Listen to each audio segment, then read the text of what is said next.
All right, we ready. We live.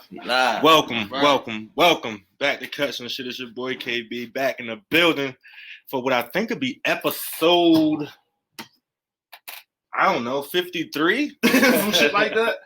I'm in here with a good partner of mine, your brother. What up? Also a client, check the haircut for you YouTubers.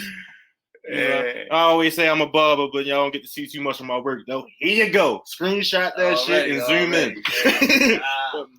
There we go. My brother Antonio Simpkins, say what up to the people. Hey, what's good? Antonio Simpkins in the building. Honor to be here, man. Hey, man, it's good to have you. We talked about it for a while. Yeah, no question. And we finally had to buckle down and make it happen. Hell yeah. The crazy thing about it is, like we was just having a conversation about, like, when I first said podcast, it was like, yeah. Like, out of nowhere. Yeah, out of nowhere. Like, and it's weird to get into this realm, because I told you, like, I don't even talk to a lot of people. Yeah. So it helps me open up. Yeah, no question. Yeah, sure. No, you to the point. Yeah. So this one, you gotta, with this, type of arena, you definitely gotta have a mouthpiece, man. Absolutely. Because you kind of guide the whole scenario. You know what I mean? So yeah, you the hostess. So it's good though, man. That's one thing about you. You step outside your comfort zone, man. So, and comfort is dumb. Yeah. Like it's somewhere along the lines I came to realize every time I feel comfortable, I feel stupid. Because there's so much other shit that can be done. Like, how can you just be comfortable? Like, how can you be stagnant? I mean, I feel you there. That's probably why you've done so many great things, with your business and, rose above and beyond people that were on your level at one point, and you kept going because you had that quality, man. You refuse to stay comfortable. That's actually a very good thing. That's where most people fuck up at. I tell people it's like great and disgusting all at the same time. Because like sometimes, like, for outside people looking in, for people on the outside looking in, yeah, like, yo, that's great, yeah, but it's stressful. Yeah, like, it look good, but it'd be hard. Like, it'd be stressful. Well, everything has a price, man.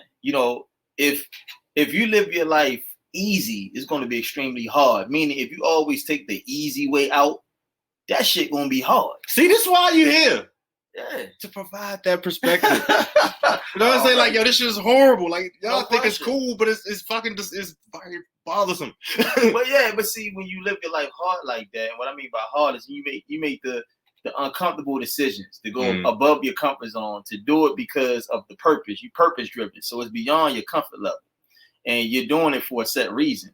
And after a while, it adds up, and before you know it, you got this lifestyle that you earn, but you done paid your dues. Most cats don't want to pay them dues, and so that's why they sitting around mad at you. They want to take the elevator. Yeah, they looking at you. They looking at you like, man, how y'all way up there? He took the steps. Absolutely. And you took the elevator, and you ain't even get up 2 floors. You know what I mean? You all the way at the Empire State Building. You took the steps. Yep, still confused. So, but you know what? Enough about me. Yeah.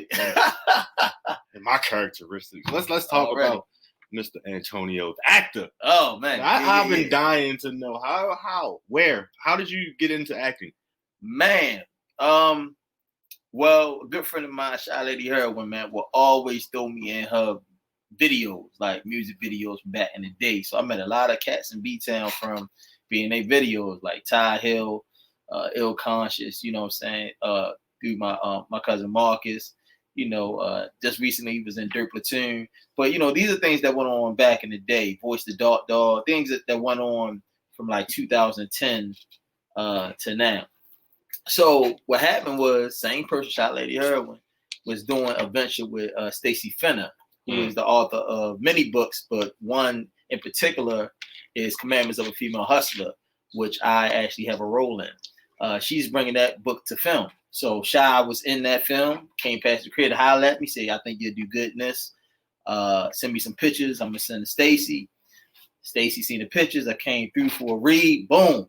Did that. We've been fam ever since. And then from that, I've met so many other actors and directors and things of that nature. So it's kind of just like propelled me, you know what I mean? And I've been rolling ever since, brother. You know, the egotistical maniac in me is like, did it have anything to do with the haircut? Let me. Well, I tell you this, man. You know, your presence is everything. So, you know, all that go hand in hand. You know, I recently have built a phenomenal relationship with Favor One Management, and with them, the one thing that they told me is, you take care of this, which is the physical. Mm-hmm. You know, the mind, you know, physical, and we'll take care of everything else. And so, you know, that look goes hand in hand. Like, you gotta have the look. Motherfuckers tell me I ain't essential. See what the government did? Barbers are essential. Y'all are essential. Good ones. You fucking right, man. Good barbers are essential. Oh, man, check this out, man. If you don't look good, you don't feel good. Boom. You know what I'm saying? I don't care, man. I don't care if you roughing it, grinding it out. It's all good. But when you get that haircut, you feel like a new man. Mm-hmm. When the woman get her hair done, she feel like a new woman.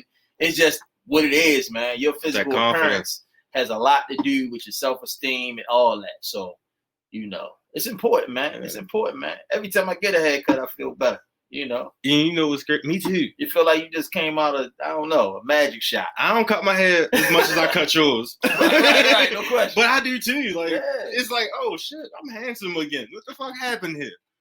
Because you know, I go like a month or two before I cut my hair, so I be full blown woofing it. It feel like, you know, it take off age or stress or weight. It take the weight off you, man. Mm-hmm. When you sometimes you don't even realize it. And then you get that haircut, man. It's like you feel lighter. I mean, like you just took something off. So I don't know what that is, but you feel better. Mm-hmm. You feel better, man, with your haircut and all that stuff. Now I don't know about women because they wearing the big wigs and all. I don't know. Yeah, that's a different feeling. That's a bit different. But as a man, yo, you feel 100% confident. That's why some cats get extra cocky when they got a haircut. You like, why did you change up? Because, you know, he got a haircut because he feel better. Uh-huh. You know what I mean? He feel. Now I'm not advocating the cockiness, you know what I'm saying? It's all types of ways to feel good about yourself. But I'm saying that's where it comes from. The dude got all that weight off of him, and you know, you look in the mirror and you're like, damn, that's me. Yeah. And so some cats, you know, they carry it like that. It's like this shit just hit different. Hit different, man. Everything. Even the sun, your skin looks completely different. Yeah, like that's true. I did a before and after, like one of them boomerang joints on Instagram. Yeah. So I did the quick, all right, I'm looking rough. All right. Did the after. Right. I swear my skin was glowing. Right. Everything just looked dull and dry before the haircut. Like, that shit crazy. Everything just get brighter. Man, like I said, it's probably something with that, man. You know, we don't know. It's something with that, man, because you definitely changed, man. Mm-hmm. You definitely changed, man. I cut my hair this morning. Chris was like, hey, hey, Corey cut his hair. Here come the boomerang. It's like they already know, because I like to do that shit because I don't cut my hair as much as I should. So when I cut it, I want it to be known. Hey, check this shit out real quick, nigga. I'm right again. You got see y'all in 2 months. You got them skills though, man. You got them motherfucking skills, man. You know. So a question that I didn't ask you was when I was cutting your hair, yesterday? Yeah. What is like as an actor? What is some of your what's your like 5-year plan as an actor? Like, what are some of your goals? Oh man, well I'm gonna tell you, I don't move like that. Because when you do that, you kind of limit yourself. So I don't knock people with plans and goals because that's good. I operate with a daily structure to propel me forward. Period. Now I have aspirations to have land and things of that nature in certain spots in the world that I want to be in, and it's a certain way I want to have my bank account. Yes. But I focus on my productivity on a daily. So when I get opportunity, I go full force with that opportunity with the scope of the future, of course. But my main thing is to execute what I have in front of me. Like right now, I have about 5 scripts that I'm reading, including voiceovers, including assignments from my management company, things to strengthen me, workshops. So I have to do this. Now, don't forget, I'm a father of 4. You understand? I have bills to pay. I have my own place. I'm self-sufficient, my own whip. I got to pay bills. I got to make sure my kids are good. I got to do all these things. So I'm very structured. I think what a lot of people do, not everyone, but a lot of people have these plans. And what happens is when they don't hit that goal, they fall apart. Shit, I didn't do it. Damn, I didn't do it. They keep focusing on that goal and they don't hit that 5-year plan, and it discourages them. So I take the roof off. I have no ceiling. I'm always on go. You know, TTG, I'm trained to go. So I'm all about going forward. I'm all about staying in motion. I may have a goal. All right, I want to do this. I want to leave my job by the end of the year. I want to be full blown in voiceovers, acting, and I want to be out the state of Maryland. Okay.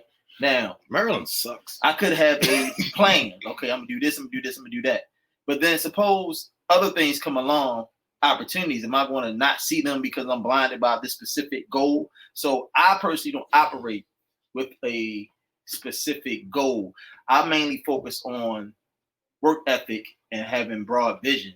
At the same time, I have a scope of an area that I want to land in.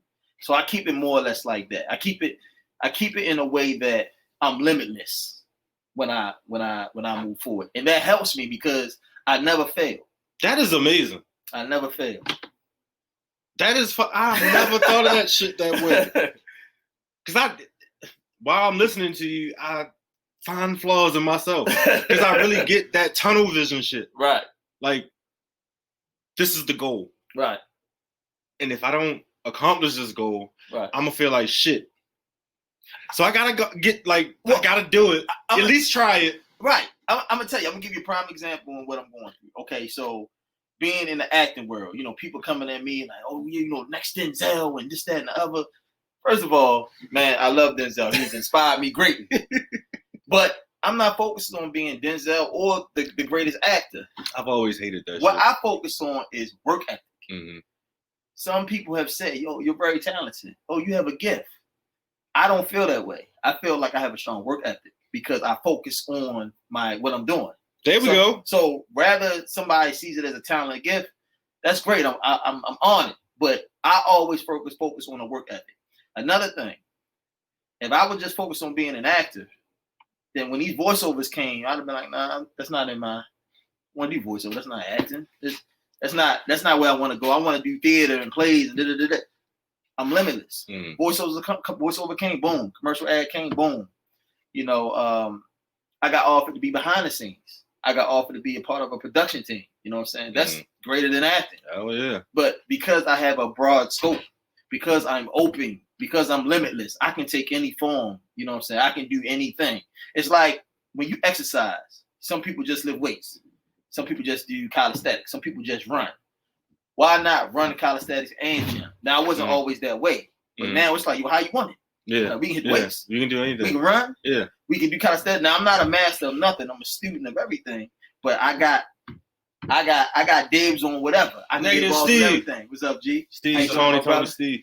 Pleasure to meet you, man. Already. So it's like, you know, by doing that, it has allowed me to become greater in my walk because I don't have a specific goal. I'm gonna let the universe and my spirit just connect me where I'm supposed to go.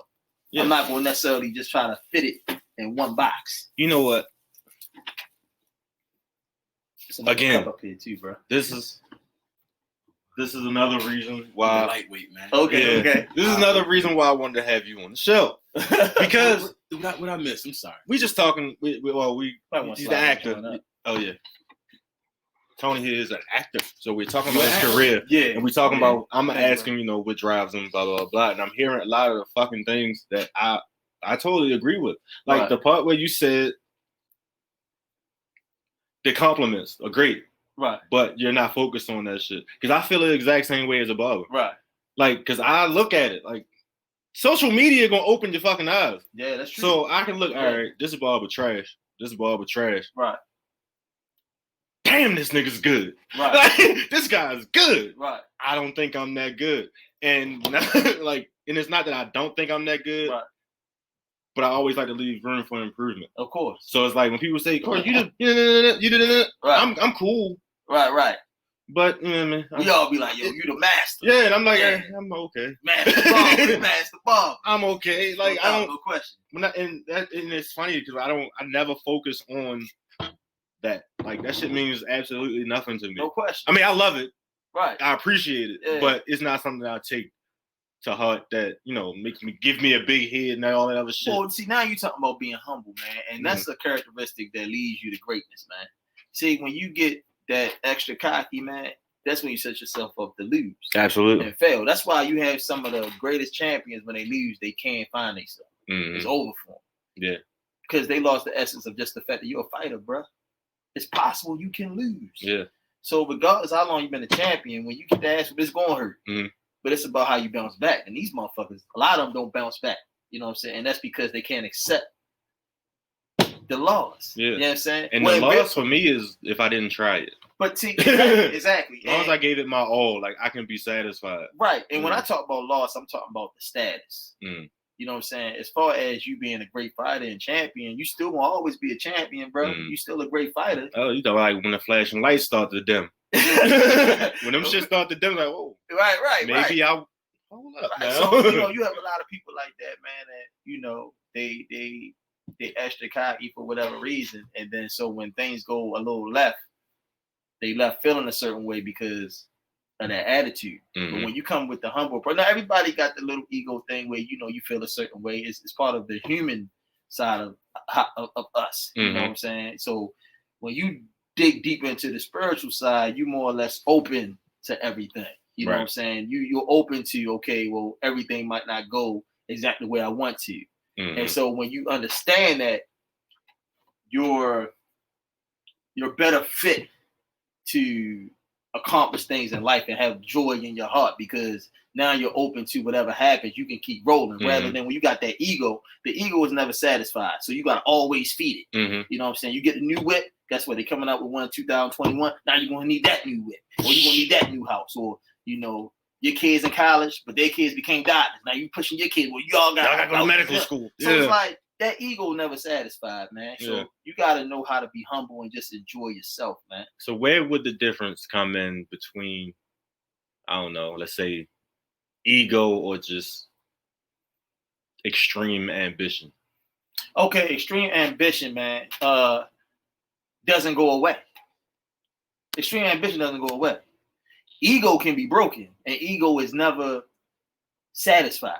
Okay. Gotcha. You can never satisfy ego, man. You know what I'm saying? So no matter if you have the prettiest woman in the world and she loves you to death, you insecure as soon as you see some competition because your ego hurt. Yeah. Ego is the enemy. Ambitious is just like, man, I like his swag. What do you do to get that? Let me figure out how I can. I had a question to ask you. That's extreme ambition. You want to better yourself. You don't mind going out to get it. You know what I'm saying? You're not worried about embarrassment or anything. You just like, hey, I'm gonna get it. I'm gonna go after it. And if I don't get it, I'm gonna die trying. Yeah. Ego is, well, shit, I can't let everybody see me looking this way. I gotta kind of, yeah. You know what I mean, I'm the man, but they don't need to know all that about me. You feel me? I'll be the man next week. Ego is a game. My head, Ego is a game, man, and most people don't understand that. Ego is dangerous. Exactly. Extremely. It's very dangerous. I'm actually having a problem with my ego right now. It's affecting my job. Because, like, I feel like slide that couch up, man. Yeah. Let's slide the couch up so you can get in frame. So you can see. So you can be saying you talk. So man, I'm sweating. I'm sorry. I'll try to turn the fan. No, right outside. Slide you up. But go ahead and talk while you slide. Awkward pauses and shit. No, so it's just like going from raw and uncut. Going from like being a worker. Pause. Excuse me. Do you have drugs? No, I meant to ask you if you had drugs. Caught me off guard. I'm sorry. You don't. I don't. It's not. It's not the highest quality. It's really some throwaway grass that I was just going to smoke if I ever got into bad of a jam. I've been saving that for a rainy day. Like, you got paper? You killing me. Next question. You killing me. No, look right. And you went to the store. Yeah. I can go back next door. Go ahead. Finish your thought. The issue I'm having now is like, all right, I started with this company, just holding my head down, doing my job. They respected my hustle. Hey, we want you to be a foreman, yada, yada, yada. We want you to do this. They give you the tablet, the work phone, the gas card, Home Depot card. Like really bump you up. You know, you running your crew, and then it's like on the next one, it's like, all right, Steve, I need you to go work over here and listen to Charlie. You know what I mean? Like you're the low man on totem pole. Yeah, and it's like mentally, I'm mature enough to understand this is my job, but at the same time, it's like, yo, I'm the shit. Like, fuck, I don't put this pipe in.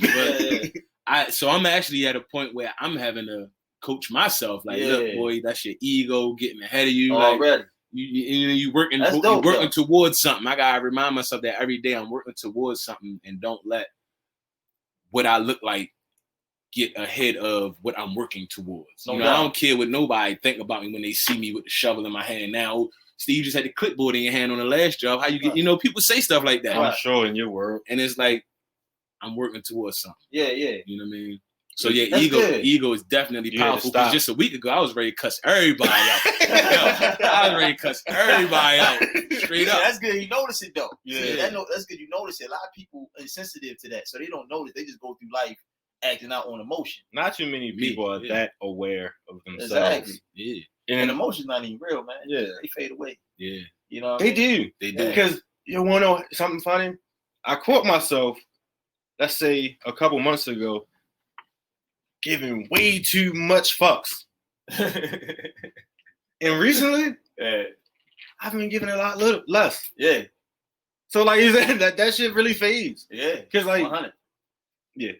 Like that shit really, really fades. Because it's like there's certain things that I guess get caught up in. Right. Get all in my feelings about it. You know, not to be too specific, but get in my feelings about it. Then it's like fast forward now, it's like all right, whatever. I got shit to do. Like it's certain shit that I just don't want to give energy anymore. No question. I'm gonna tell you, man. We all learn and go through experiences, man. Nobody is perfect. Like I'm not perfect. I'm not gonna say it like I am. The reason why I have these type of theories and things that I practice because I've been through some shit, and so to get through it, I had to grow. Shit teaches. You know what I'm saying? Exactly. 100. Shit like really teaches you. Like it's like, boy, if you look what happened the last time, dummy. Right. You sure you want to go down that road again? Well, that's why I say a master of nothing, a student of everything, man. Because you can always learn as a student. As a master, you can't learn shit. Because you can always tell yourself is I'm this, I'm that. You're not gonna listen. You're not gonna be looking to learn. You can learn from somebody 2, 3, 4, 5, 6, 7, 8 levels under you. You can learn from that man. You know what I'm saying? Because before it was Jay-Z, who was it? You mean as a big rapper? Yeah. I don't know. Biggie? Okay, Biggie Pie. Before Biggie Pie, who was it? I don't know. You say Herb B. Rakim. Yeah. Before Herb B. Rakim, it was what? Cool G Rap. Curtis. And then Curtis Blow. So it's like, Hill. It's like, imagine Curtis Blow is sitting around right now like, nigga, I'm the king. Now this 1978. Yeah. 2020. You just look dumb now. Exactly. You know what I mean? Yeah. So imagine if he was saying it. So when Herb B and Rakim came, imagine them when Pot came saying, what the fuck he's doing? I'm the man. Yeah. So, it's like, man, just stay a student, man. You know what I mean? You do what you do. This is my philosophy. This helped me sleep peacefully every night. I don't walk around with chips on my shoulder. I don't walk around mad at the next man. I'm a happy guy. Because you are. Exactly. You smile a lot. I'm happy with me. I'm happy with me, bro. I'm happy with me, man. I remember I was telling my kid's mother one time, and this is when we were, I guess, on a downslide of ending our relationship. And I'm just like, well, I don't worry about another man or what you do for the simple fact I can't control how you feel. Do you think, bro? I said I can't control how you feel. Like if you want another man, there's nothing I can do about that. I'm not that man. Go get it. That's a hell of a revelation. Cause it's real, man. Yeah. You can't make your significant other not want something. So I never worry about something like that. So we were just having a discussion because she was wondering how I'm so carefree. And it's because I used to be that dude that stressed as a young 19-year-old, 20-year-old. When I was a boy, I did things as a boy. And I'm not knocking any adult that feels a different way about, look, no, hell no, I ain't playing that. But, I just grew to love my peace. I choose my peace over control of another motherfucker. You know what I'm saying? I posted something the other day. What? It said, remember before we started, right? I said I put my phone back on Do Not Disturb, right? Yeah. Do Not Disturb. Shout out to Apple. I don't know if Android got it, but as far as I'm concerned, Do Not Disturb feature, it equals peace protection. No question. It is beautiful. Yeah, you was talking about it the other Yeah, day. it is beautiful. Yeah. I've been calling. Oh, I didn't see it. My bad. Right. My phone didn't ring. Right. I don't see it. I don't miss it. Man, you got the right idea, Corey. Yeah, like, I'm a KB. So I listen to a lot of the shit. Like when we be talking, I be listening. Like, protect your peace. Protect your peace. I'm like, oh, how do I do that shit? How about what's causing me stress? My phone ringing too goddamn much. All right, vibrate. It's still ringing. Let's try this Do Not Disturb shit. I get like 12% of my phone calls now, and I'm okay with it. 90, like a large percentage of them is scam like least, and another percentage is. That should have run your life, man. Your phone will run your life. You don't control a piece of electronic. Yeah. All I want to do is play the games on it at this point. Like I don't even want the fucking text talk shit no more. Right. Just let me play my games and leave me alone. And see, you're a man of business, so I don't have time. Yeah, you overbooked. So yeah. And that's another thing that stressed me out. Right. So I had to taper down my schedule some. No question. People hate it. I get text, I get messages and phone calls all day, but I'm like. They think something's wrong with the booking app. I'm like, yo, nothing's wrong with the app. I just had to make changes because all this shit is stressing me out at this point. Y'all booking me fucking from now until September. Right. It stresses me out because I gotta look at my life for the next 3 months based on y'all. Right. But see, you got into the game thinking that will work, but now when you go from being slightly booked to overbooked, it's like, okay, that's not working because it's too much. Yeah. So now you gotta. That's you adjusting what's good for you. Yeah, because I always compare it to like how you see in your field actors go nuts after a certain amount of time. Like some have they've had a hell of a ride, hell of a run, and then they end up in the middle of some busy ass street in Los Angeles shooting or waving a gun around. Right. Remember Martin did that shit? Yeah. He was stressed the fuck out. Yeah, man. Like stress will ruin you. You can feel that shit all in your body. Right now, my back is tight as a son of a bitch. When I see my massage therapist on Sunday, I'm not going to see her for a massage. She bringing her son for me to cut his hair. Right. But she's probably going to do some shit like grab my shoulder and it's going to be tight as fuck and she won't cuss at me. Right. So I was been supposed to go back this year, but COVID fucked that all up. Yeah. Like my back is always tight. I can you can feel stress. Yeah. That shit burns behind the eyes. Fucking neck and shoulders be all tight for no fucking reason, no matter how much you stretch. Yeah. Look in the mirror, man. Yeah. You see it in your whole unnecessary graze. And then you just got that what the women call it, that resting bitch face. Then you got this irritated asshole face, I guess. We'll say for a man. Like you got this irritated ass face. One of my clients looked at me the other day. She turned around, you all right? You sure? Yeah, I'm sure I'm not okay. Right. Turn around so I can finish cutting you. Right. Yeah. We're like that shit is real. But I need to transition real quick because Negative Steve, Steve said Negative Steve was back. And I've been waiting on your return. What do you hate now? Tell me it's Trump, because he's a bitch. Nah, it ain't Trump, yo. Well, I hate him. He's a disrespectful shit. Why? Let's get on that. Let's talk about Juneteenth. Oh, the shit he doing. And he's doing that shit in Tulsa, Oklahoma. Don't let that shit bother you, yo. That's petty shit. Like it's still very disrespectful. It is, but it's like another slap in the African American face. It is. I tell you what, though, this year will be the first year that I'm taking Juneteenth off.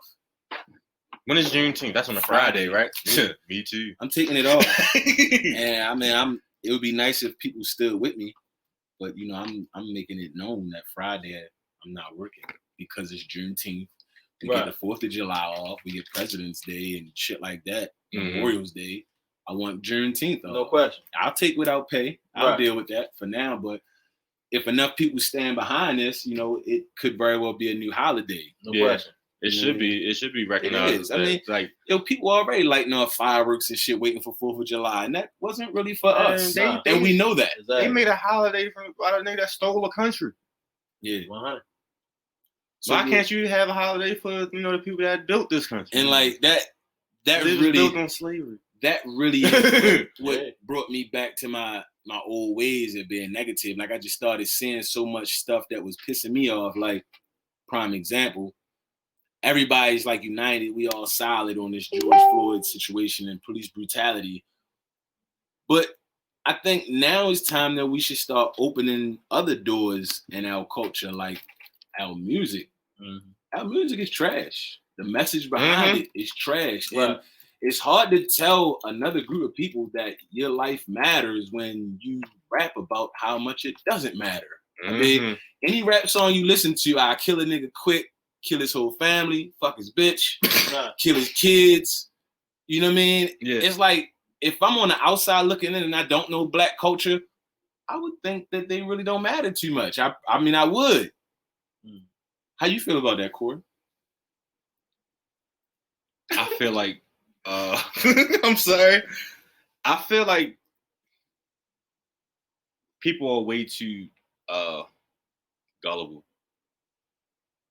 Like when you make it the music reference, I ain't never listened to music and wanted to shoot nobody.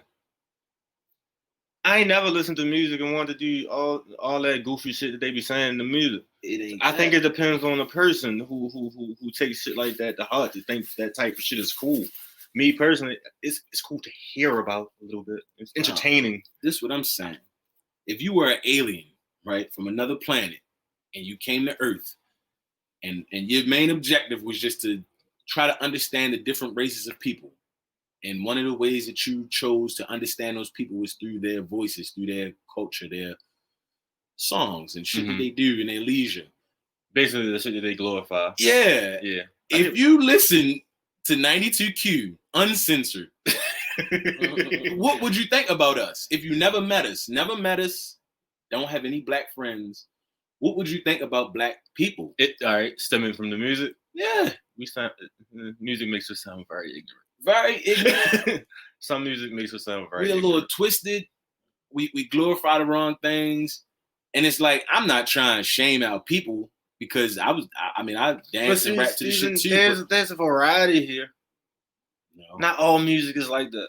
Well, it's not all if that's the case, you wouldn't have the Commons and the Black Cups. It's what they put on the mainstream.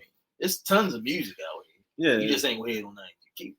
I ain't want to hear 92Q anyway. I don't ever listen to that shit. It's not that because Kendrick said it, yo. If that was really the case, what you just said, then Killer Mike would be the greatest rapper ever. He's pretty good. You know what I mean? But I'm sure nobody knows who Killer, but a lot of people don't even know who he is. That's true. You know what I mean? True.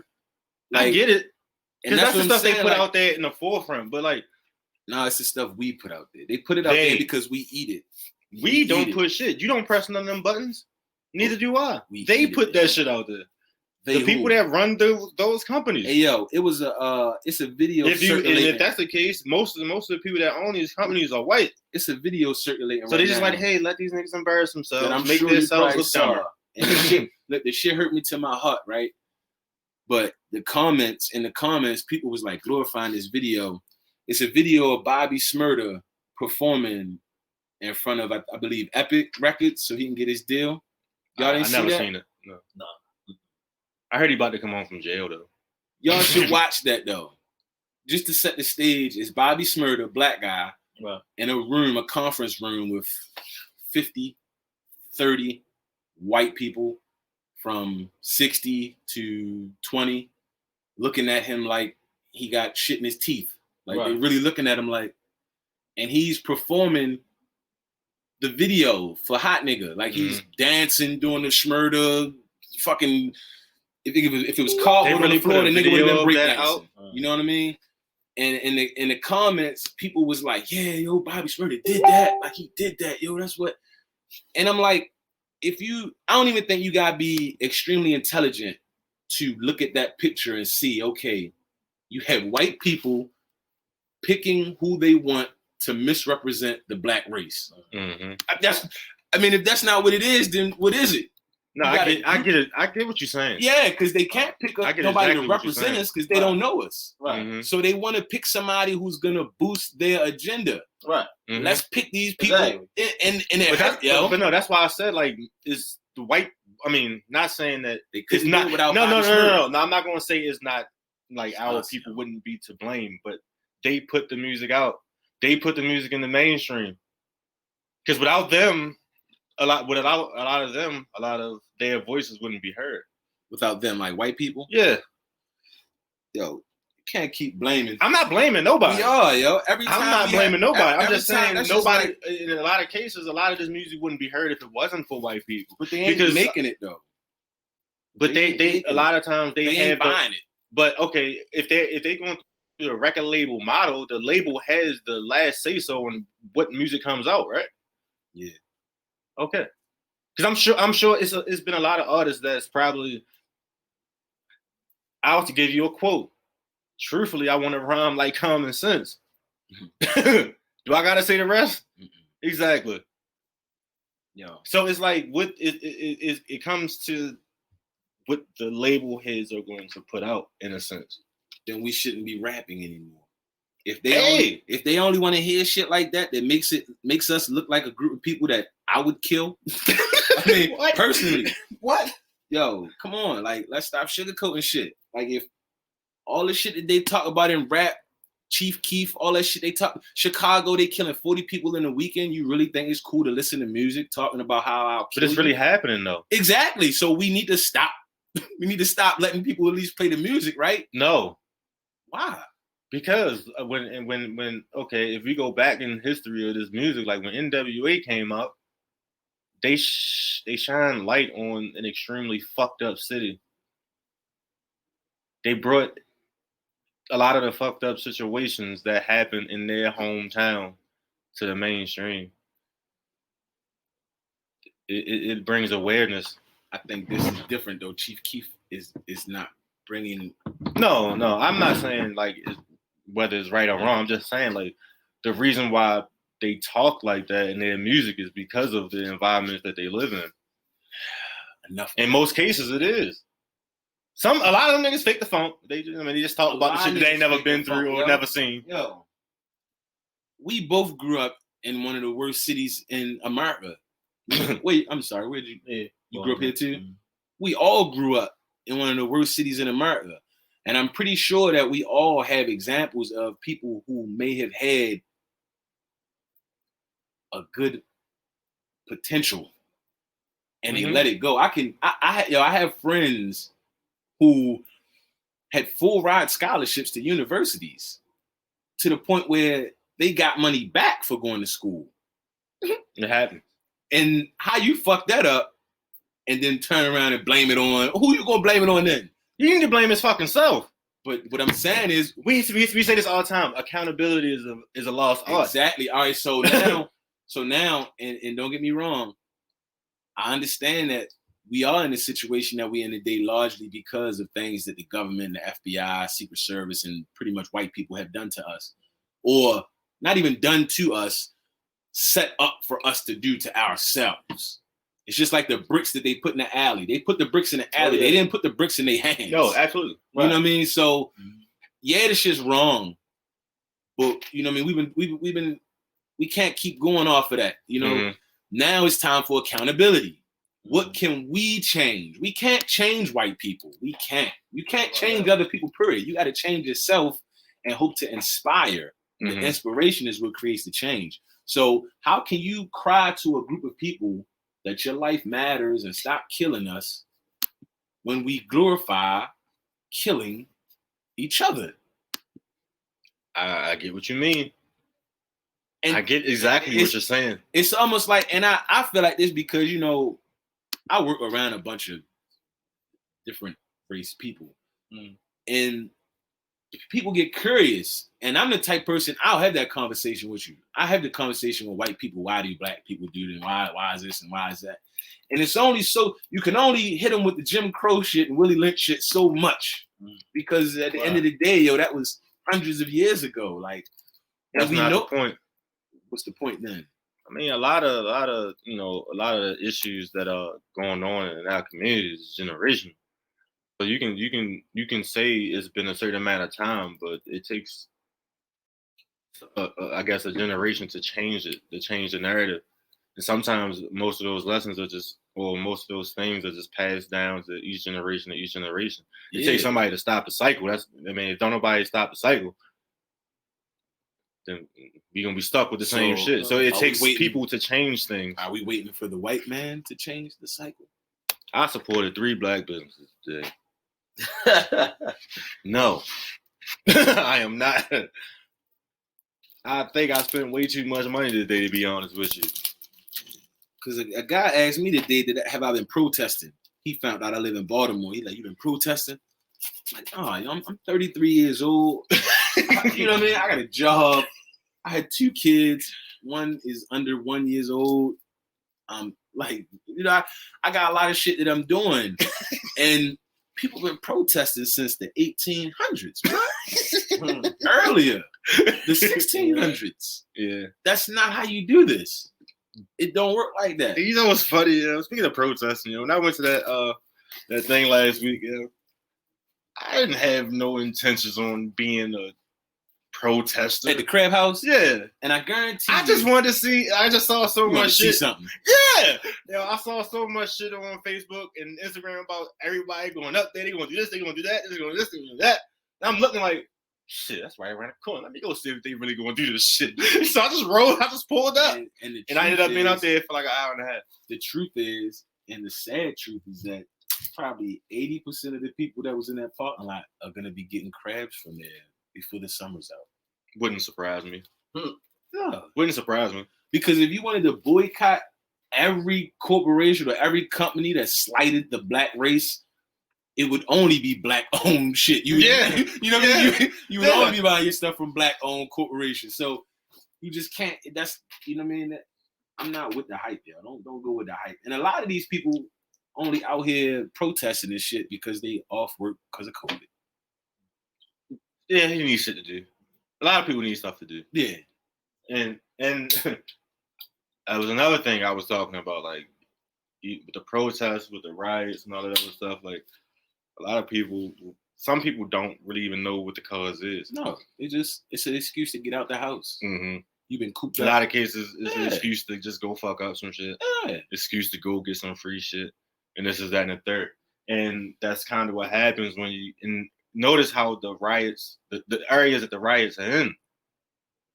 It's in areas where people generally are considered like somewhere around the poverty line. Yeah, that's always the key. You know what I mean? So when they see they see a chance to go get some free shit, they gonna go get it. Yeah.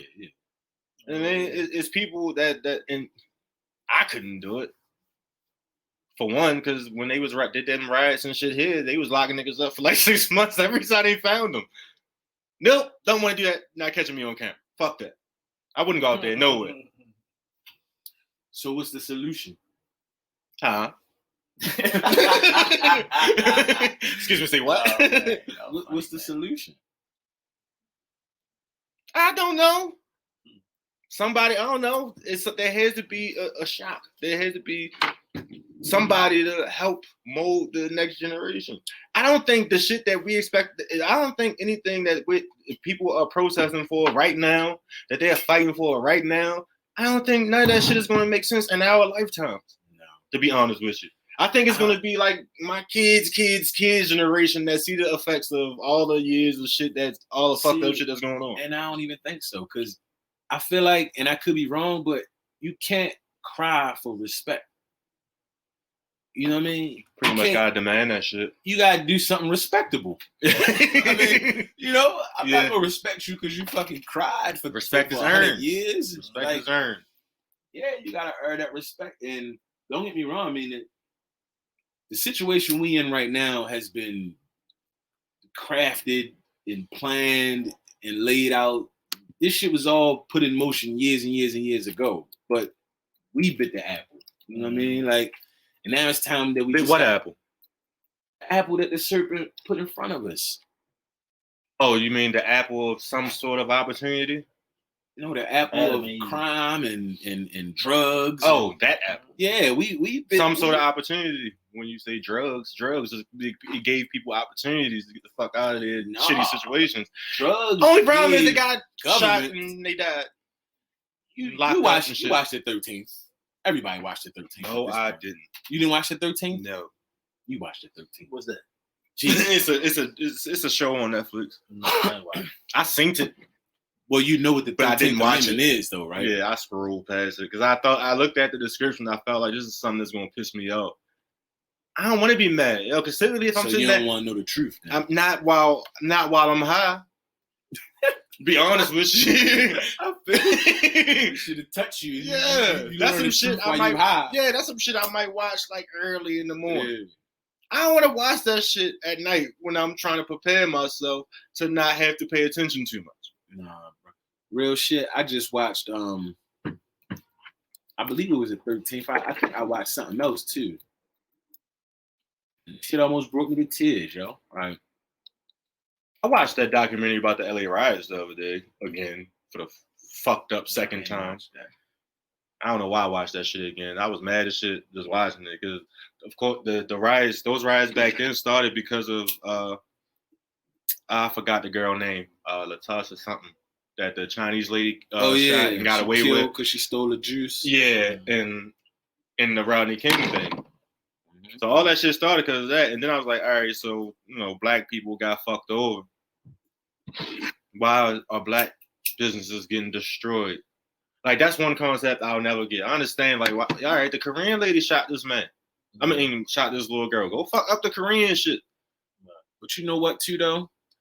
You can't even really believe what you see because you don't know who started the riot or the looting. Because I've been seeing a lot of videos where they have, like, hecklers in the crowd. Like, it'll be a peaceful protest, and you got one angry white kid who's angry as a motherfucker, throwing rocks at everything. That's probably the one that was paid to start shit. Exactly. So that's what I'm saying. You can't really say that the black people burned their community down. They probably were provoked. The shit was probably the fire was probably already lit. I mean, I've been hearing a lot about that, though, like how it's really people paid to go actually incite the riot. They always do it, yo. The FBI has people on payroll to just infiltrate groups of black people and learn. What are they doing? What are they talking about? I had a similar conversation like this a couple of days ago where I posed a hypothetical scenario, right? Let's just say for the sake of numbers, right?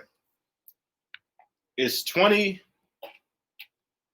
people out there who are completely educated on what the cause is, right? But then there's one person who don't give a fuck. Or that one person that the government, or that one person that the government paid to infiltrate the situation. Now, if it's 20, let's say, all right, 20 people out there, and all right, so if it's 19 other people who are genuinely here for the cause, they're completely educated on what the issues are and who the enemy is.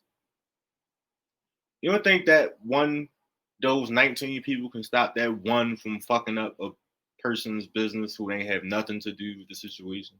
Because the guy was out there, it was an older black guy, and he like, I'm here from here just like, yo, why y'all doing this to me, blah, blah, blah. And I was thinking about it in a mind frame that older guy probably worked. That's probably a business he might have worked his whole life for. And he quite possibly never recovered, like, from those riots. Like, if it's a group of people that are genuinely out there for what's going on, they can redirect or make it a way to focus the attention on a certain area. That just ain't how it worked. I know it ain't how it works. That's why when I started this shit, I said it was all hypothetical.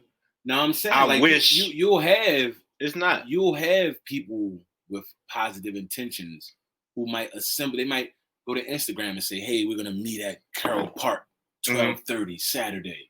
You know what I mean? Like, yeah. And the powers that be see that, and they'll deploy 10 of their CIs. Mm-hmm. You know what I mean? Go down there and fuck some shit up. Just see what's going on and relay, everything back to us. And these CIs, they're people who have charges over their head. Yeah. So it's like, hey, you can go do your 10-year bid that you was going to get, or you can make $700 a week. What the fuck would you choose? What would you choose, though? Real shit, real talk. This is a real question. You got 10 years over your head. They say, yo, you can go walk the chain gang, or we can pay you $700 a week to do what we tell you to do. And you probably was on the block hustling, making. I don't really want to be nobody bitch. But you gonna be somebody bitch when you go upstate.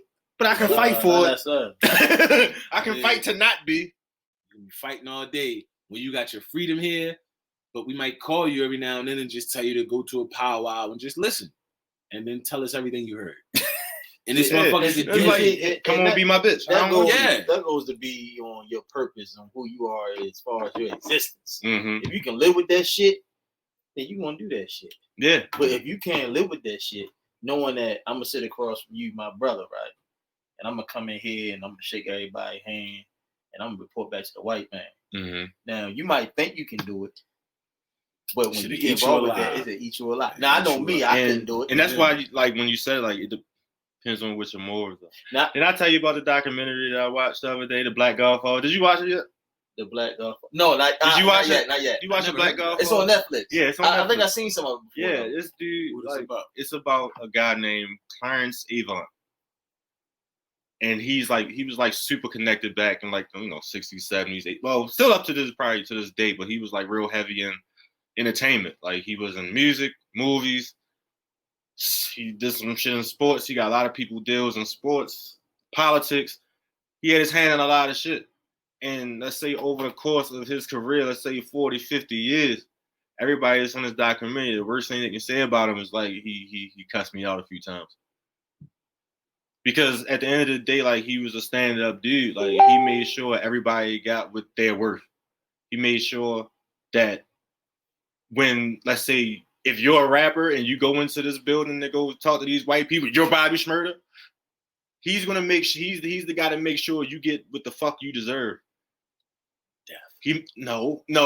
Fucking death. No, I'm just saying he's the guy to make sure you get what you deserve. Like, you're not getting fucked over in a sense. Like he make sure you get the right deals in the second and third. And I find value in just that alone. That he can go through his whole entire life and not one person can say that he fucked them over. Like that's a thing of pride. Like when you can if you can live to see 70 years old. we gonna say that as far as on that video, ain't nobody say nothing about it. You always got a motherfucking hater. It's always somebody. But back to what you were saying about the infiltrators, that's been going on since the beginning of time. Mm-hmm. So that's just what it is. I'm gonna tell you. Now, they was in there when Malcolm X got shot. That shit been going on forever. Now the reason why I've been quiet the whole time y'all was talking is because I don't have faith in people as a whole. Black, white, green, I just don't. I don't believe until I see the action. And then it depends upon the individual or the purpose-driven action taken. I take it as it is. As far as me like sitting around in Kubayan with a bunch of motherfuckers, I don't do that shit because I don't believe in hype. All that. I support people doing what they feel as though they need to do. I don't knock it. You know what I'm saying? I support a motherfucker speaking his mind and take care of his family and doing what he gotta do. I don't knock it, because we living in radical times. Mm-hmm. We living in radical times. You got motherfuckers that's gonna do radical shit. Yeah, absolutely. So, you can sit up there and try to walk a straight line. You're gonna be broke as fuck. You know what I mean? Because everybody can't make it on a straight line. Mm-hmm. Because the government is not making this country in a way that for everybody to be successful to walk a straight line. Right. You know what I'm saying? So it creates all this chaos. It creates all this what's the word I'm looking for? Animosity against one another. Because why are you going to do that? And why are you going? Well, you don't understand where I'm coming. It's all this animosity. My thing is, man, this shit out of my control. Can't nobody turn the world and make it spin. It is what it is. My thing is, what are you going to do on a daily yourself? Like, when you see that you can help a motherfucker, you have the ability to, are you going to do it? And then take it further than that. Fuck that. You ain't even got to help another motherfucker on the street. Yo, are you raising your kids? Taking care of your woman? I mean, how do you bond with your brothers? Are you stabbing this dude in the back? You talking about him over there because he fucking the girl that you like? It's daily shit I see. I see niggas out there going like this. It be the same motherfucker, like, I don't like that nigga because he over some pussy. Yeah. You know what I'm saying? I'm like, that shit is everywhere. But I like to break shit down to the common denominator, yo. Like, you can do all that shit and fight. Like, I remember I was working on Club One, and it was this dude I seen him as a general. Like, I remember seeing him, and I was always on my workout shit, and he was just levels above me. So I just had respect for him when I seen him. So when I came to the club and seen that he was working there, I was like, oh, yo, this the OG and shit. So I'm talking with him, and I'm seeing how he carry himself. And I'm like, yo, this nigga a clown. And when I say a clown means he doesn't have individuality. To me, he's a costume individual. He puts on a mask and he tries to be a certain way, and I seen through it. So I was disappointed. He wasn't authentic to me. Mm-hmm. And I remember this chick came to see me, and he didn't know I was behind him. And he was like, who you here to see? Because he was like the management dude, you know what I'm saying? Now I'm 41. I was about 25, 26 then. So she like, I'm here to see Tony. She's fine as a motherfucker, man. Chick out of DC named Wanda. So she trying to walk, and the nigga like, who? And she like, I'm here to see Tony, Antonio. He like, that's not good enough. That's not good enough. And I'm standing right behind him. Now this is a man that I respected just because he was like an OG to me. And he didn't know that. He just automatically had that respect. He was older. I seen how he carried himself on the street. So I'm like, oh, this dude tight. But then when I worked with him years later, I'm like, man, this nigga a bitch. That's so disappointing, man. So when he seen me, he laughed it off. Like, oh, what's up, man? What's up, man? You know, he laughed it off and shit. I wasn't too worried about it. Like I said, she came on with me. It wasn't no bitch in me. It just revealed who we was. Right. So I left with Shorty, went to the VIP, then we did. Then I see the same dude on the fucking TV maybe a year later talking about brothers sticking together, unity in this youth program that he had. And I'm like, damn. I said, so many people in this world don't know he a bitch. Oh my God. You know what I'm saying? But he on TV advocating all these things. Now I'm not saying you gotta be perfect, but that's why I don't get caught up in the hype, yo. Fuck all that hype shit, yo. Let me see how you do on a daily. Like when I walk outside, is my brothers gonna speak to me and embrace me when I walk into the store and it's like 5 or 6 y'all outside? Y'all gonna embrace me when I walk by and say, hey, peace, King, how you doing, my brother? Is y'all gonna speak to me or is y'all gonna mug me? I'm looking at that shit. You know what I'm saying? So like I feel what y'all saying on everything, man. But my faith in people, man, is fucking non-existent. Like, mine is dwindling. You gotta show me. Yeah. You gotta prove that. You gotta show me your action. Yeah. You know what I'm saying? And I'm gonna say this. It's because you're older. Yeah. Just like early in the conversation, like you've been through shit. Yeah. So 41, 33. Got me by 8 years. Yeah. That's 8 more years of experience. And when but no, listen, like he's like when I say it, like how you're at that place in your life where fuck that. Just show and prove. Right. Everything else is bullshit. Yeah. I'm getting there. Yeah. I'm so sick of talk. Yeah. I'm so tired of excuses. Yeah. Because I tell people I've had this running joke for like a year. Right. And I say it. Don't let the one-legged man outdo you. My man. I like that. Like, because I like truly feel like I'll do the shit out of people. And they just make excuses when I don't. That shit is irritating. It's very, very bothersome to be around. Change the circle. Yeah. Change the circle. My block list is growing. Yeah. It truly is. I'm sorry. It truly is. Oh, my block list is growing. Yeah, my followers, what is it? Not the people that's follow. The people I'm following, the number keeps dropping. Yeah. Like, I don't want to see this shit. Fuck this person. I don't want to. You lying. I don't like it. Get the fuck out of here. No, I don't mute. I muted a lot of people. Yeah, I don't mute. I get them the fuck away from it. I don't want to fucking talk. I don't want to see your face. I don't want to follow you no more. Like, I don't want to see you. Like, I don't want to see you like my shit either. Don't block. Get the fuck away. You know, I just want to say, man, it's an honor to be here, man, because I'm sitting here across from two brothers who not only talk about how they feel, but you know why you feel that way. Like, you come from a place where you can explain yourself. Mm-hmm. You know how to talk. You know how to express yourself. And that's important. A lot of us don't. Yeah. You sit there and talk to a kid. Well, why? Well, I've learned over the previous 52 episodes. Hey, so, you know, like, I work at a site ward for criminally insane. So I deal with a lot of cats that did horrific shit. Oh, and there are a lot of them they might have smoked some bad shit. They might have popped some bad shit. They might have drunk some bad shit and they never came back. Or they did some shit fucked up. You know, just like we all sitting here, you got a dude that's chilling, talking to you. Then I'm out, let's imagine somebody leave, come back, shoot everybody in the room, and then go to jail, and then wake up like, what the fuck I do? It's a lot of that shit going on. Mm-hmm. For real? Yeah. Yeah. Yeah. Yeah. That shit It's is real, man. I'm talking about young 18, 19, 20. And more of us are filling up the psych wards. Black males. It's sad, man. And then, when I talk to them, I can tell they look at me like a brother figure or a father figure or someone they can identify with and look up to because I talk to them as men. Mm-hmm. You know what I'm saying? I don't treat them any less than what they are. You're a man, I'm a man. We're going to talk. We're going to have a conversation. There's respect here. You respect me, I respect you. So my relationships with them are positive. So a lot of times when they going through some shit, they be like, "Simpkins, man, let me holler at you." You know what I mean? Or they might be ready to do something like, "Let me holler at you real quick, man, before I make this move." Mm-hmm. And that's built off of respect. You know what I'm saying? So it's like, I see a lot of individuals that got so much potential in a fucked up situation. Now, you got dudes in there that's trying to beat the system too. But then they play themselves opposition because we all know that government don't give a fuck. So as soon as they can stick you with that needle and put you on some medication, now you really fucked up. Mm-hmm. You really start going crazy. You in an institution, bro. You ain't free. So even though you might have escaped them 10 years, you might be in here for 20. Because when you NCR, which is not criminally responsible, you in there till they deem that you okay for society. There's no time limit. So you might have some niggas like, "Man, I'm trying to do these 7 years. Fuck that." That's rough. And you got some niggas like, "Yo, fuck that 7 years. I'm trying to get up in here." But then you ain't That's here a forever. dark tunnel. Yo, it's a dark tunnel, man. But you got people that poison other motherfuckers. You had a football player, white cat, football player, star football player. I forgot where he from, whatever. Had a wife, kids.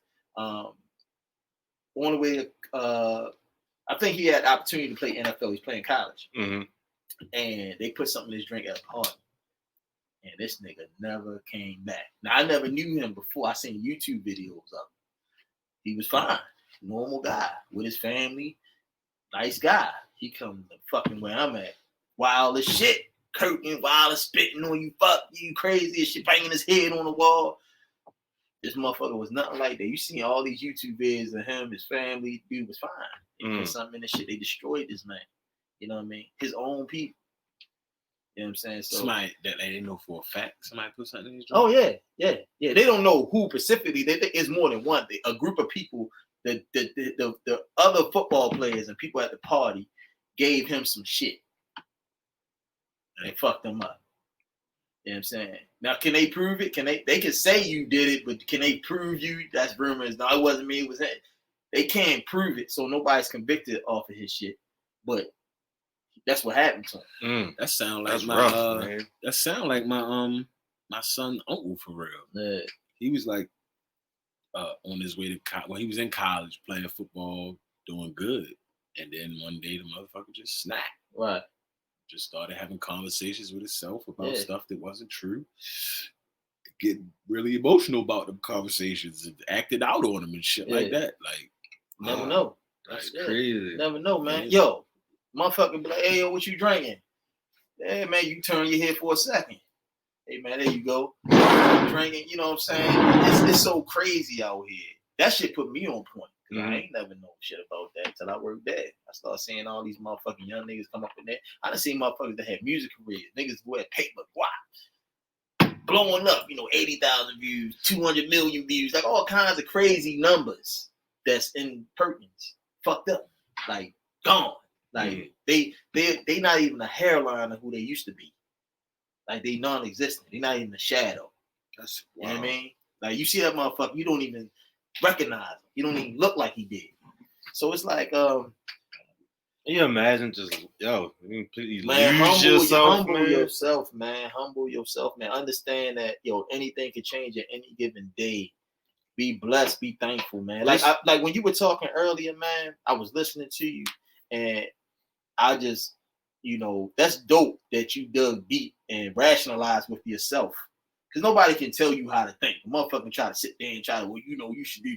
Man, fuck that. That might not work for you. That's not your roadmap. You know what I mean? But you sat there and was just like, you might see me with the shovel, but I got a plan. You rationalized it for yourself to make you better. That's what it's about. Absolutely. That's the real shit. You know what I mean? And so when you can always become a student, even though you're a master, you can always be successful. You can always survive. It's when you always want to sit on a throne as a master, and then you might have to take that seat on another level and you can't take it, that's when you fuck yourself up. Mm-hmm. If you stay a student, man, you're going to always be a master. Yeah. You know what I'm saying? Because you're going to always grow. You're going to always be able to teach something because you always growing. But if you always stay the master, yo, then you stop learning. You stop growing. Then you find yourself in a predicament where your ego run your shit. As soon as some shit don't go your route, man, fuck, and then you destroy everything around you because you can't handle the shit. And to me, that's a bitch. And I say that because that's the way I rationalize not being able to handle life. Like, yo, I'm going to let this situation destroy me. Fuck that. I'm a ride. Question. Yeah, what up? Have you ever had a moment that you had to stop and call yourself a bitch? Or tell yourself stop being a bitch? Hell yeah. Them shits is they are humbling as fuck. Fuck yeah. I had a few of them. Fuck yeah. I was like, I wonder if this is normal. You ever had any of those moments? Okay. Yeah, all right. yeah. Like I've had them. I was like, oh my god, Corey, stop being a bitch. I had one a day. I had one Monday. Yo, mine was Monday. I was my booing like a whole fucking shit, baby. like I was really on some shit today, and I had to stop myself. Like, yo, you too emotional. Too emotional about this. Right, like you shouldn't be emotional. Like what makes sense. Right. That's what you got.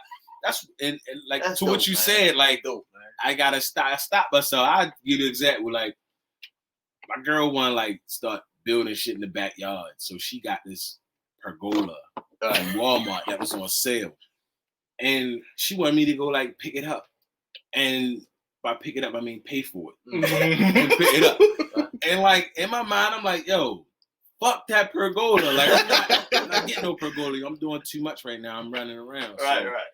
when she hit me like, hey, they taking it apart so you can come get it. I ain't respond. I'm like, I ain't responding. I'm not responding. So she called. I ain't answer. She called back. I ain't answer.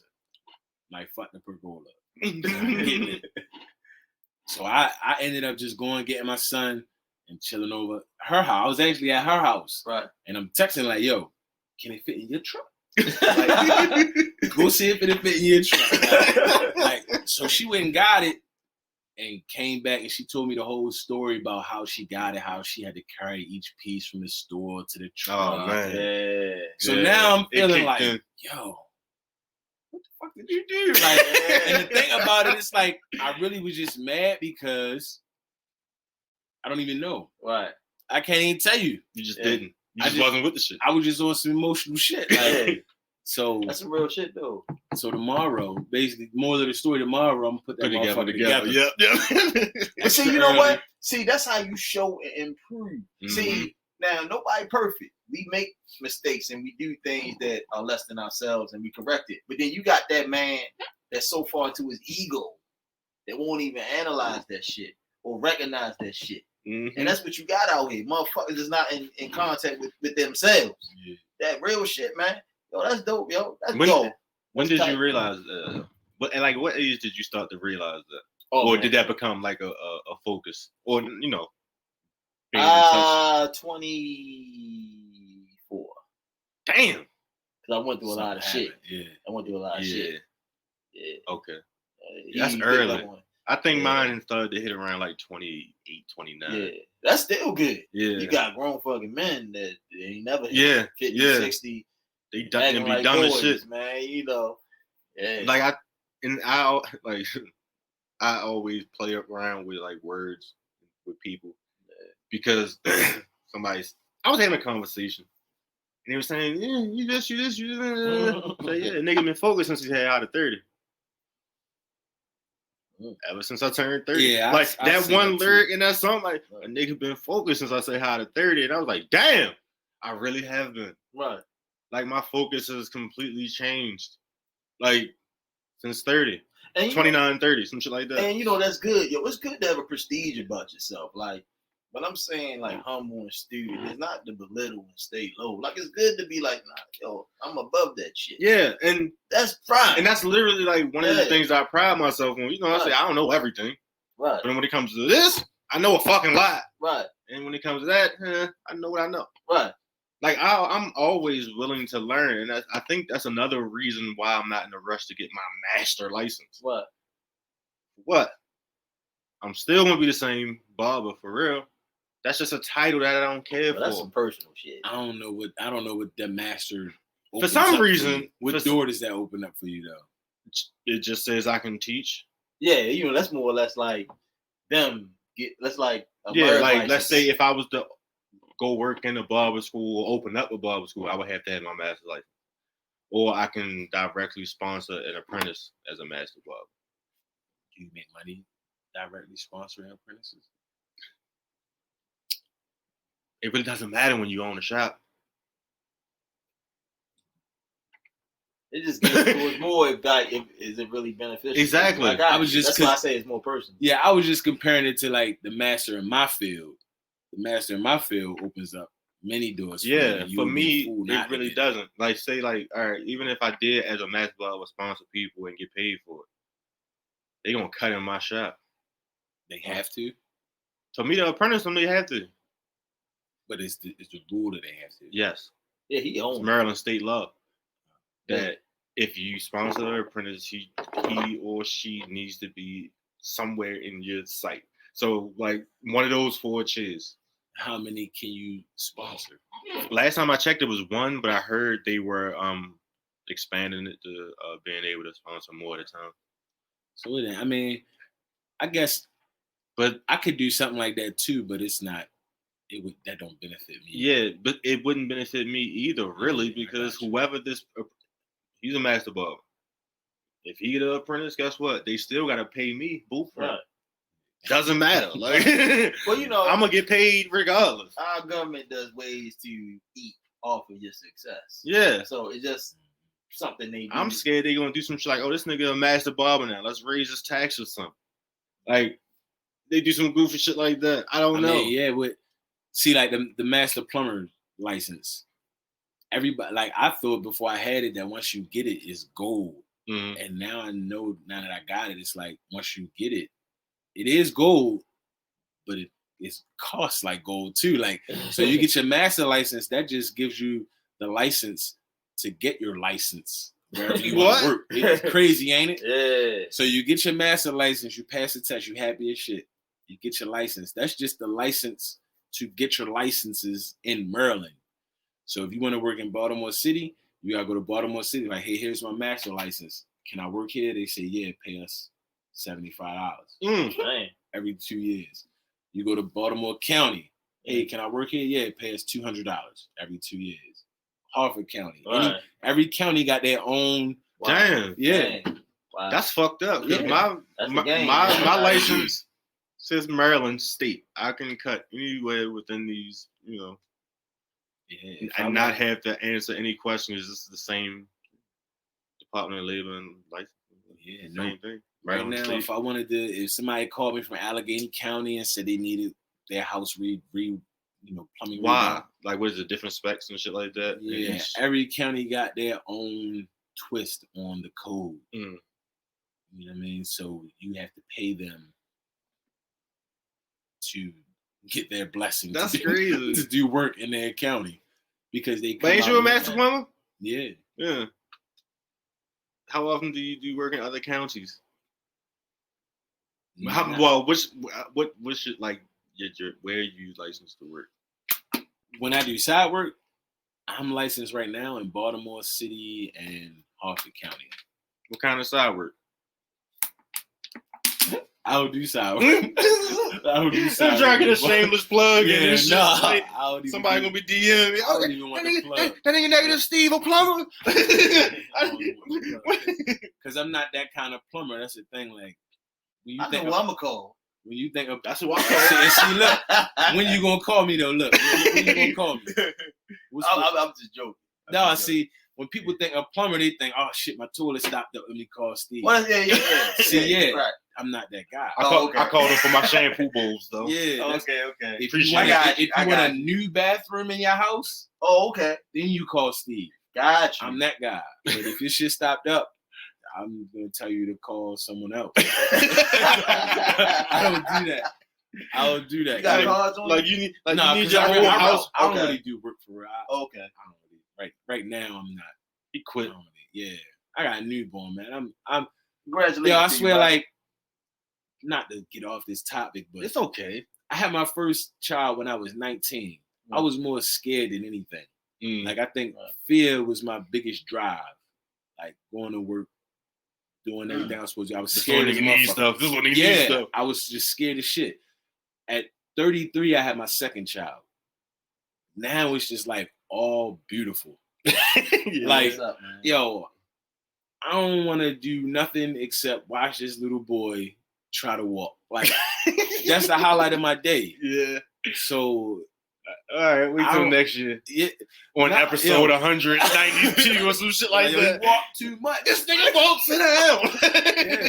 And when he do not, like, he can't walk now. So now when he try to walk, he 8 months, and you can be sitting on the floor. He'll stand up and grab your hand and pull you, like, so that you can walk with him and he can balance off of you. Black dads matter. Yeah, like, that's where I'm at right now. So, like, I make enough money at my day job to whereas I don't need extra money. Everybody could use extra money. Yeah, absolutely. But the type of money that I get extra takes time, and I'm no longer sacrificing time for money. It's definitely not just a couple haircuts. Yeah, you know what I mean. 2-3 hours, I'm good. Yeah, you need 2-3 weeks. Yeah, like, it's different. I'm no longer doing that right now, so I'm actually in the process of looking for a passive income stream. You know, I'm 33 and I'm not getting younger, so anything I do now got to be sustainable. Yeah, good. What I'm doing right now, I could sustain it if I was like a single man, or if I just was that guy that was willing to miss out on certain shit. But I feel like I gotta be around my son, man. I feel you, and that's one of the things that was one of my quarantine revelations. Being around my kids this much is great. Yeah. It is. Most of the time. Yeah, I mean, of course it gets. Yeah. Of course, yeah. Like, most of the time, you know, they kids, so they gonna get in your nerves at some point. But, like, it slowed me down. Because I work 5-6 days a week, 10-12 hours a day. And think nothing of it. I'm just home. Like, after I get off work. But when you leave work, you go home to your kids? Most of the time, yeah. See, yeah, that's another thing. Like, my situation kind of split right now. But I mean, that's we ain't gotta go that deep. Yeah. Yeah. So what Trump say this week that pissed you off? I don't even pay Trump no attention, yo. Trump, believe it or not, is not a bad guy to me, yo, because I know what Trump is about. The bad guy is the person that the Joe Biden motherfucker that smile in your face and come around your people, but then when you ask him to help you defund the police, he back down. Like, nah, I get your angle. You know what I'm saying? Like, I'd rather fuck with Trump because I know Trump. I wouldn't even go to Trump with no shit like that. I ain't no fan of the motherfucker or no shit like that, but I was telling my client earlier, like, if there's one area of life that I would respect him in, it ain't got nothing to do with the fact that he's worth a couple billion. It's the fact that he say whatever the fuck he feel. And that's like like I'm as a man, yeah. You kind of gotta respect the man that speaks his mind and says what the fuck he feel, no matter how ignorant and foolish he sounds. And you don't have to like people that you respect. Right. Yeah. I mean, like I respect him because I believe behind closed doors, he'll tell me the truth. You take him for what he is. Yeah. Yeah. On the camera, he gonna say what sell. Yeah. But if you pull that man up, he gonna tell you what it is. But I don't listen to Trump. Yo, to be honest, lately I've been looking for shit about Candace Owens. I was talking to you about her the other day. Anybody? I've heard nothing good about her. I was watching Dave Chappelle stand up, the one he just put out. Just put out? Yeah. You got a new stand up? Yeah. On Netflix? I don't know. I watched it on Instagram. Real quick. It was a long ass Instagram live. But I agree with how you think. You take people for who they are as long as they can fulfill. Once you recognize who they are, it's like you are. Like, I don't have a problem with a racist motherfucker.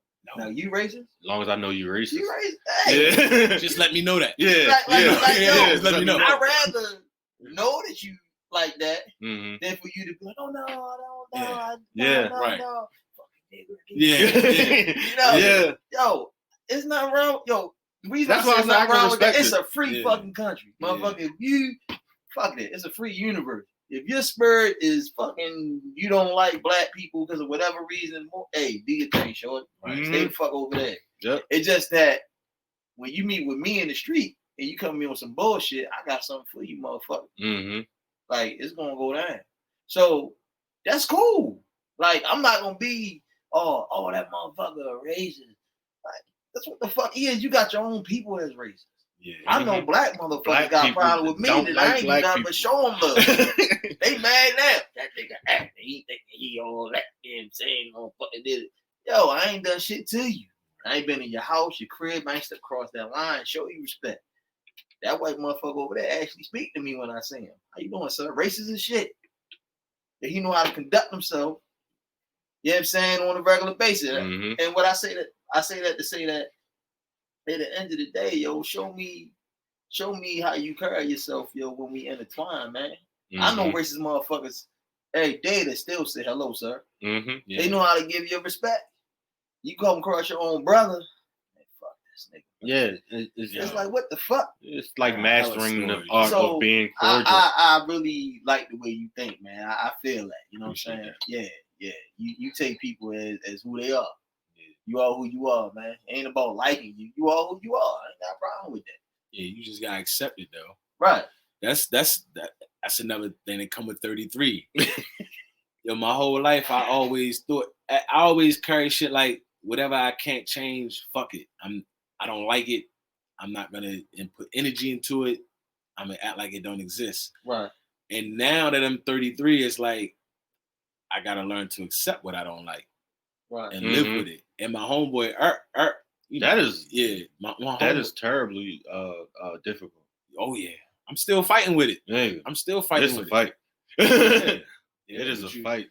But that's the growth. Like it's a saying, like and I'm gonna say it. I'm gonna fuck it all up. But a fool blames others for his problems. A wise man blames himself for his problems. Someone who has arrived blames no one. You get what I'm saying? Yeah. So as a fool, I'm gonna blame you for everything that I did. Then I think I'm wise now. No, it's my fault. I did it. But once you really settle down and understand, it's nobody's fault. Right. It just happened. You learn from it. It won't happen again. That way, anyway. You know Yeah. And that's what I'm striving towards right now. And it's hard as shit. Yeah. It's real hard. I'm gonna give y'all a jewel, man. You ain't gotta do it now, man. But when you get a chance, look in the mirror and look at yourself and say, who am I? And do your best to answer that question. And then that's something that should go on for the rest of your life. It shouldn't just. I do that from time to time. I've never done that. I do that from time to time. Yeah. Like sometimes, like regular shit, get out the shower, or whenever I wake up, brush my teeth, I just stand there, like, and just really just stare in the mirror in my own fucking eyes and question myself. Yeah. It's weird. Yeah. And that gets me to get the fuck out the house and go do what I need to do. No doubt. Like, all right, I'm gonna do this shit, so I'm gonna figure it out. Like, and then that's awesome. I guess somewhere at night, I it's like a lesson. Yeah. Like I tell my son all the time, like, because one thing about children, some of them like school, some of them don't. Right. So when I'm trying to get my son to learn, I'm like, look, boy, you're gonna learn something new every day. And so it's like when you sit back and reflect on all that shit, it starts to make it makes the next day a little bit easier. Right. I'm gonna tell you, man, we as a people are so beyond. We are so much more than our flesh. I'm gonna say that. Whether you're religious or spiritual or whatever, we are so much more than just our flesh. Because I'll put it to you in layman terms. How can you feel someone looking at you? How can you walk in the room and feel negative energy? It's not fleshly. That's some other shit. Yeah. You know what I mean? So that's why I say, man, when you look in the mirror, man, you're looking into your soul. You're looking beyond the body. I mean, it might not start out like that, but eventually it will because your mind gonna be thinking, and eventually you're not gonna see nothing there. So you're gonna start thinking, and you're gonna start thinking, what is my purpose? What do I represent? It's gonna lead to so many questions, but that's gonna drive you deeper. Now, the dangerous thing with that is that you're not gonna blend and mesh with everyday people. You're gonna start being over here, and you're gonna start seeing things and that you just really not gonna have a vision on. Well, you're not gonna be able to give your input on because there are gonna be people that is not gonna understand where you're coming from. People kind of shy away from shit like that. You start talking shit like that, them niggas like, fuck you talking. You know what? They don't want to hear that shit. Growth. Yeah. And I'm gonna tell you, I hate to, I guess, get a little sentimental, but it's certain. We talked about, looking at ourselves and growth. About like 5 months after my situation happened, my surgeries and shit, I looked on Instagram. I had took a picture. I was like, I can see pain in my eyes. I didn't remove the picture, but I stopped taking pictures for a while. Like I didn't even want to look at. I didn't want to take no pictures at all. And then I think I took a few recently and posted them. I look better. No doubt. Like, that's what's up, man. Like, because I know at that point, like, after having a surgery, like the surgery I had, like my confidence was real fucked up in like every area of life. Like I didn't feel confident in too much for real. A year, I guess a year and a half later, almost. I'm coming up next month, maybe 2 years. So, a year and a half later, like I feel more comfortable with myself. That's dope. Like at the end of the day, the shit still sucks. I still hate it. I still wake up daily and hate the shit. But at some point throughout that day, I just find my comfort again. And nigga, it is what it is. Man, I'm gonna tell you, man. Like it is what it is. With all my respect, because not only have you made it through the adjustment, but you run a business where you oversee motherfuckers, and you strive, and you deal with the public. So you gotta have good customer service. Like you can't be moody. Like, look, nigga, I ain't cutting your head. I mean, you could, but that just wouldn't be. That wouldn't be a good look. So I'm saying, every time I've come into your shop, text your phone, talk to you, I'm quite sure you necessarily didn't feel like seeing me that day or wanted to return the text that day, but you still gave that professionalism. I never came to your shop and felt like, damn, man, I could tell he going through something. Never. I come in here, man, you always, hey, what's going on, man? It's always love, man.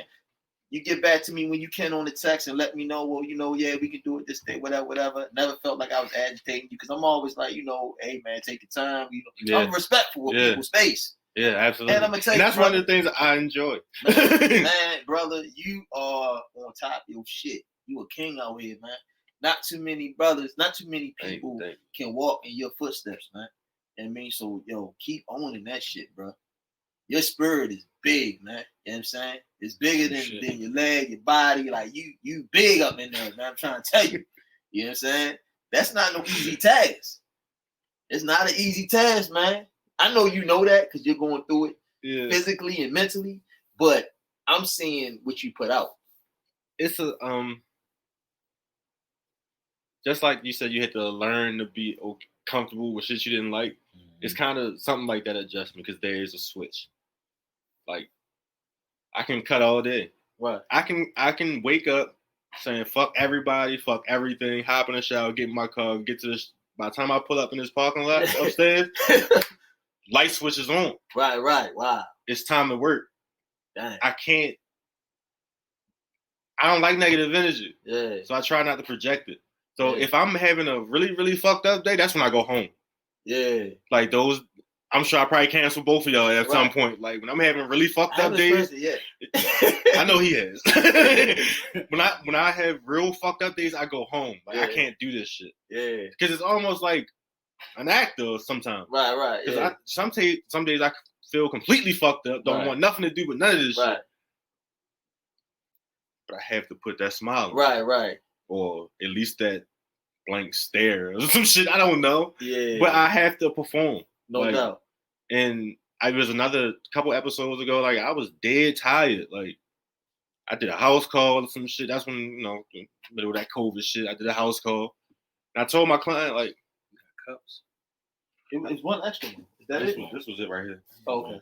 I told my client that, all right, now, man. Yeah, like now I got to turn into a talk show host. Because I was literally leaving from doing that host call, cut, and then coming here to do an episode, record episode. I'm like, I have to turn that switch on. Right. I think I stopped, grabbed me a Monster. And by the time I got here, light switch went on.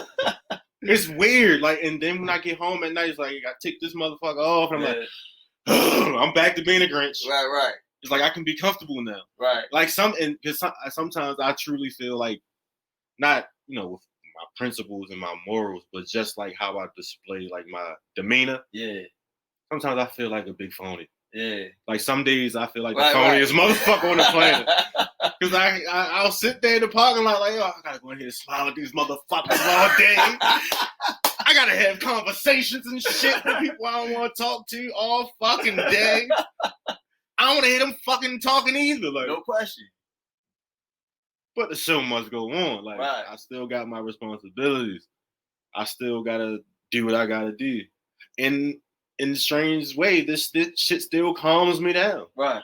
When my phone ain't ring, as long as my phone ain't ringing and shit, I'm fine. If I can just be at peace with my clippers and my client, that shit, I don't know. I probably only talk to like 30% of my clients like regularly while they in the chair. Yeah. Most of them, we just, how you want your haircut? Right. Oh, all right, cool, got you. Mm-hmm. How that look? Right. Yeah. So it's like I don't have to engage as much some days, so it makes it a little bit easier. Right. But overall, like, it's still the same thing because I tell people all the time, like, it's not a physical thing for me no more. Right. It's the mental thing of it now because I had surgery on my back and my leg. So one day, if it ain't my leg hurting, it's my back hurting. Right. If it ain't my back hurting, it's my leg hurting. And then some days it's both of them shits. Right. But the show still must go on. So it's the mental aspect of fighting past that shit all day. Some days I can get it done. Some days, fuck this shit, I'm going home. It's funny, man. I met you in the shop. Mm-hmm. My son's mother met you and put my son on to you. And then I was like, oh, who cut your hair? Mm-hmm. And the next thing I know, I'm coming to you. And the thing is, brother, that the person I knew then to now, you've grown, you're better, which is amazing because you were a great individual then.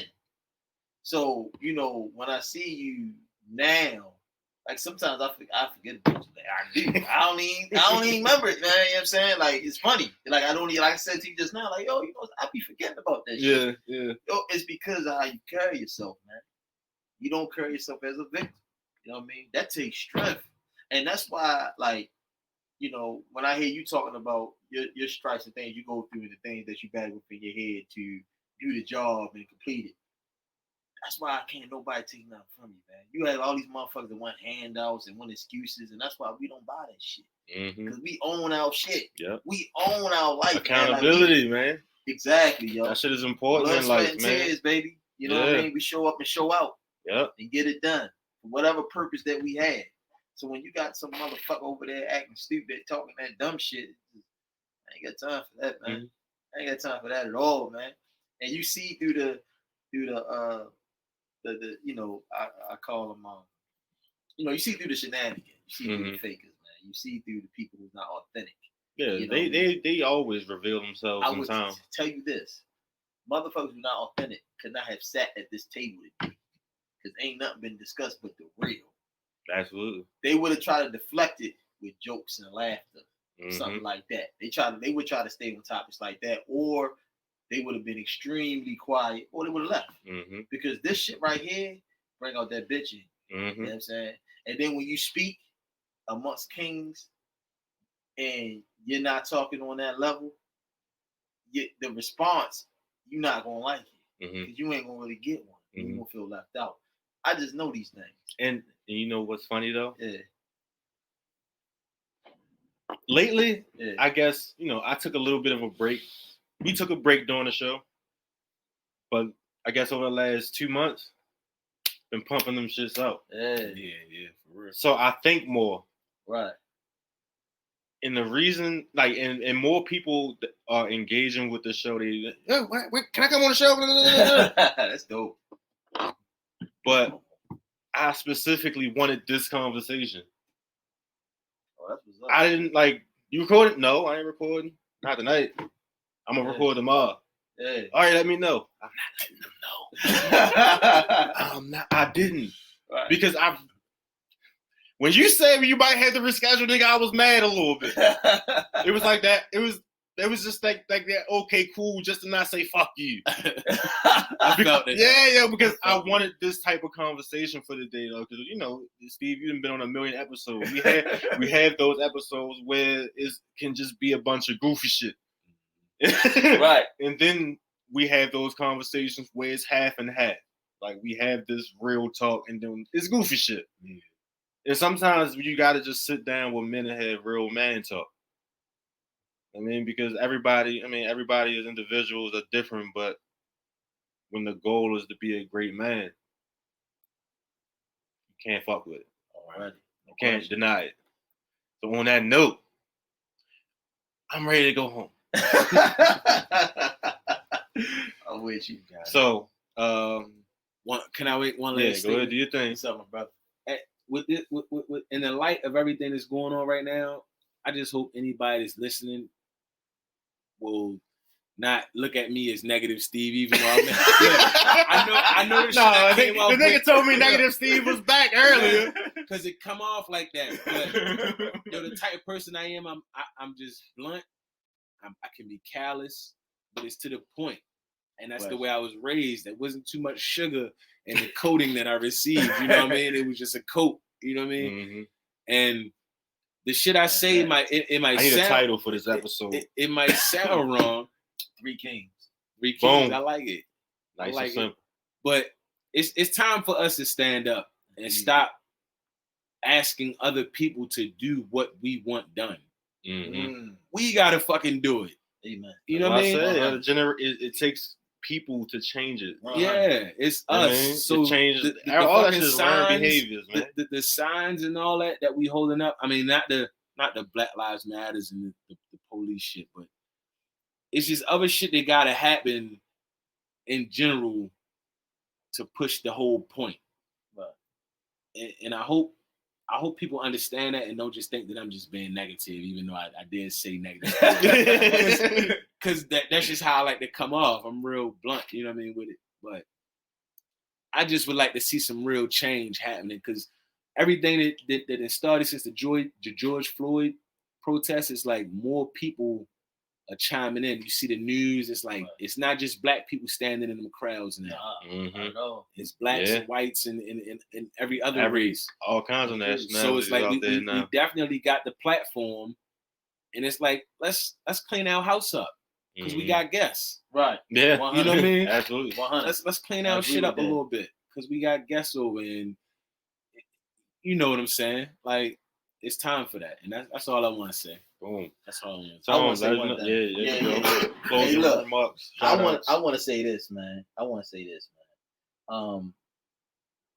love what my brother Steve just said.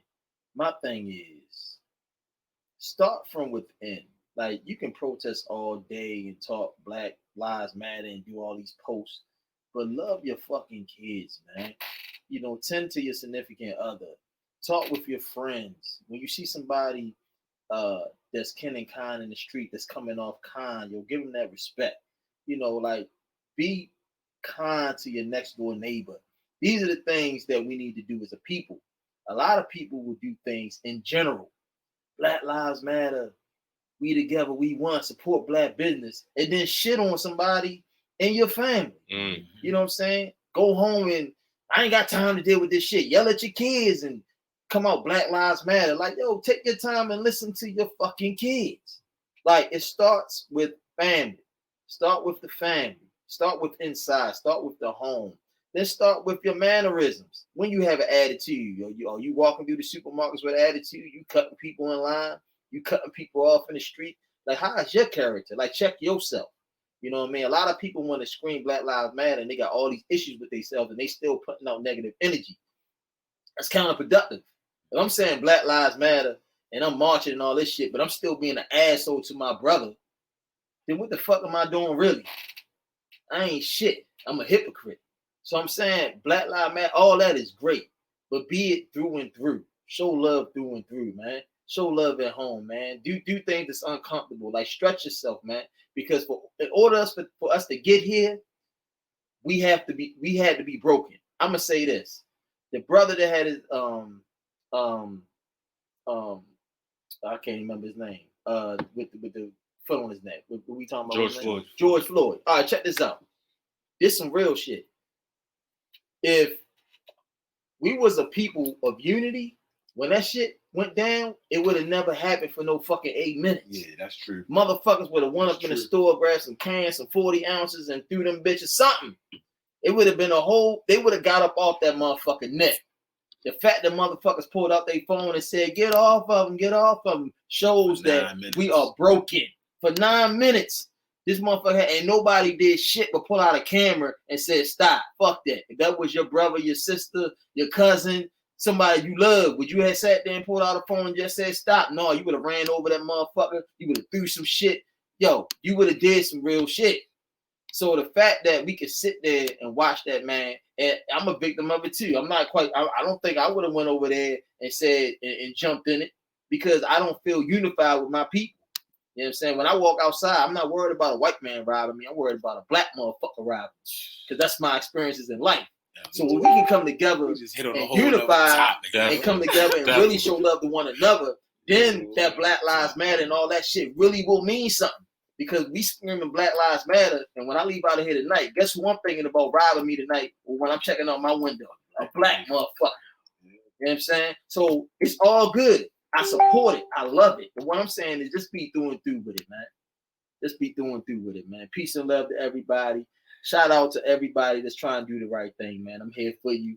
I support you. We can do this thing, man. A day at a time, a person at a time. Look in the mirror, ask yourself, who are you? And take it from there, man. Message. You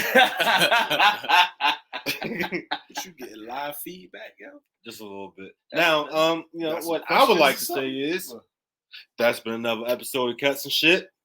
Thanks y'all for listening.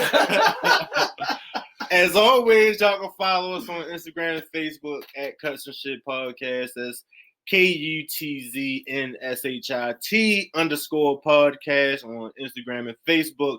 Be sure to like, follow, subscribe on YouTube and all that good stuff. And while you're at it, feel free to visit cutsbykb.com. Check out the wristbands, t-shirts. I got some hair products on there. Help a brother out. Appreciate you. Be great now. You hear? Somebody got to press stop.